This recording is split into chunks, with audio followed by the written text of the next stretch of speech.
মাত্র 5 মিনিটেই বানিয়ে ফেলুন ডিম আর সবজির পুরভরা প্যানকেক। বাইরেরটা ভীষণ ক্রিস্পি, ভেতরে নরম ডিম আর সবজির অসাধারণ ফিলিং, যেটা সকালের নাস্তা এবং ইভিনিং স্ন্যাক্স দুটোর জন্যই কিন্তু পারফেক্ট।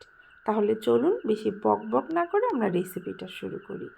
প্যানকেক বানানোর জন্য প্রথমে ময়দার মধ্যে সামান্য লবণ আর হালকা কুসুম গরম পানি দিয়ে বেশ ভালো করে মথে সফট একটা ডো তৈরি করে নিতে হবে। এবারে ডোটাকে ছোট ছোট পিস পিস করে কেটে গোল গোল বল বানিয়ে একটা পাত্রের মধ্যে রেখে উপর থেকে তেল স্প্রে করে রেস্টে রাখতে হবে। অন্যদিকে একটা বাটির মধ্যে কুচানো পেঁয়াজ পাতার মধ্যে দিয়ে দিতে হবে সামান্য লবণ, আগে থেকে ভেজে রাখা ডিমের ক্রাম্বেল, সয়া সস, লবণ, গোলমরিচের গুঁড়ো, ওয়েস্টার সস এবং চিকেন এসেন্স কিছু মিশিয়ে সাইডে রেখে দিতে হবে। এবারে ডো থেকে ছোট একটা বল নিয়ে বেশ ভালো করে রুটি বানিয়ে ওর মধ্যে ডিম আর সবজির মিশ্রণটা দিয়ে দিতে হবে।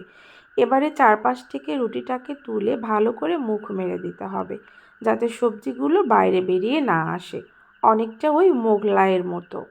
এবারে কড়াইতে সামান্য তেল ব্রাশ করে একে একে ওর মধ্যে প্যানকেকগুলো দিয়ে উপর থেকে আবারও তেল ব্রাশ করে ঢাকনা দিয়ে এপাশ ওপাশ ক্রিস্পি করে ভেজে নিলেই কিন্তু রেডি মজাদার ডিম সবজির প্যানকেক। রেসিপি ভালো লাগলে অবশ্যই লাইক, কমেন্ট এবং শেয়ার করতে ভুলবেন না।